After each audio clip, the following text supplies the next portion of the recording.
ஒரு நாவு போதாதே, நீர் செய்ததை சொல்ல இந்த ஆயுள் போதாதே. உன் நீதியை சொல்ல ஒரு நாவு போதாதே, நீர் செய்ததை சொல்ல இந்த ஆயுள் போதாதே. இன்று என்னை காண்பதெல்லாம் உம்மால் தானே வந்தது. இயேசு கிறிஸ்துவின் இனிய நாமத்தினாலே உங்களுக்கு என் அன்பின் வாழ்த்துக்கள். இந்த நல்ல நாளை காண செய்த தேவனுக்கு ஸ்தோத்திரம் உண்டாவதாக. கர்த்தருடைய கிருபை உங்கள் அனைவரையும் சூழ்ந்து கொள்வதாக. தானியேலின் புஸ்தகம் 10வது அதிகாரம் அதனுடைய 12வது வசனம். அப்பொழுது அவன் என்னை நோக்கி, தானியேலே, பயப்படாதே, நீ அறிவை அடைகிறதற்கும்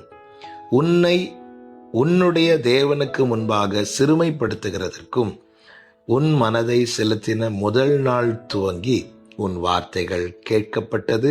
உன் வார்த்தைகளின் நிமித்தம் நான் வந்தேன். கர்த்தருடைய பரிசுத்த நாமம் மகிமைப்படுவதாக. தானியேல் ஜெபிக்கிறவன், தினமும் 3 வேளை ஜெபிக்கிறவன் என்பதை வேதம் காண்பிக்கிறது. தானியேலின் ஜெபம் கேட்கப்பட்டதை குறித்து கர்த்தருடைய சமூகத்திலிருந்து அனுப்பப்பட்ட கர்த்தருடைய தூதன் அவனுக்கு சொல்லுகிறான். எப்பொழுது முதல் ஜெபம் கேட்கப்பட்டதா? ஜெபிக்க ஆரம்பித்தது முதலா? இல்லை, இங்கே அழகாய் சொல்லப்பட்டிருக்கிறது, உன்னுடைய தேவனுக்கு முன்பாக சிறுமைப்படுத்துகிறதற்கும் உன் மனதை செலுத்தின முதல் நாள் துவக்கி. எப்பொழுது ஜெபம் கேட்கப்பட்டது தெரியுமா? அவன் தேவனுக்கு முன்பாக மனத்தாழ்மையோடு அமர்ந்து ஜெபிக்க ஏறெடுத்தானே, அப்பொழுது முதல். தேவ பிள்ளைகளே, நாம் ஜெபிக்கும் போது கர்த்தர் நம்முடைய இருதயத்தை பார்க்கிறார். மனத்தாழ்மை என்பது மிக மிக அவசியமானது. எப்பொழுது தேவனுக்கு முன்பாக நம்மை தாழ்த்தும்படி நம் மனதை செலுத்துகிறோமோ அப்பொழுது முதல் நாம் ஏறெடுக்கிற ஜெபங்கள் கேட்கப்படுகிறது. தேவாலயத்தில் 2 பேர் ஜெபிக்க செல்லுகிறார்கள், பரிசேயனும் ஆயக்காரனும். இந்த பரிசேயன் செய்த செயல்கள் எல்லாம் பார்த்தீர்களானால் வேதத்தில் என்னெல்லாம் செய்ய வேண்டும் என்று சொல்லப்பட்டிருக்கிறதோ அவைகள் எல்லாம் செய்கிறான். 2 முறை உபவாசிக்கிறான், தசம பாகம் கொடுக்கிறான், கட்டளைகளை கை கொள்ளுகிறான். எல்லாம் செய்தும் அவன் ஜெபிக்க போய் அமரும் போது அவன் மனதை தேவனுக்கு முன்பாக தாழ்த்தவில்லை.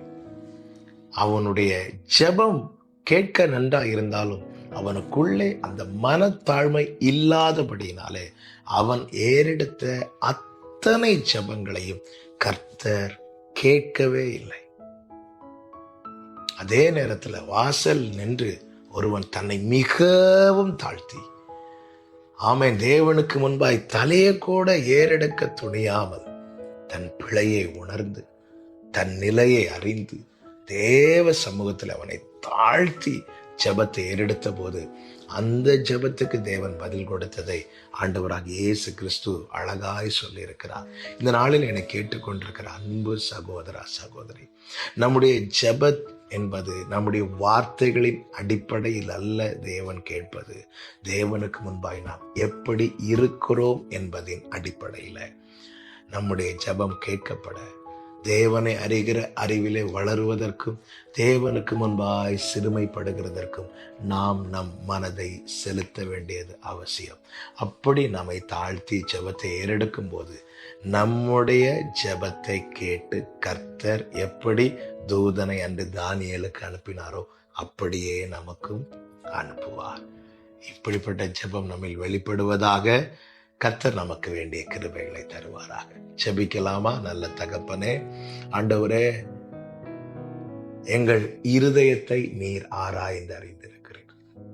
தானியேலை போல உம்மை அறிகிற அறிவை அடைகிறதற்கும் உமக்கு முன்பாய் சிறுமைப்படுகிறதற்கும் ஆண்டவரே மனதை செலுத்த எங்களுக்கு உதவி செய்யும். இயேசு கிறிஸ்துவின் நாமத்தில் பிதாவே, ஆமென்.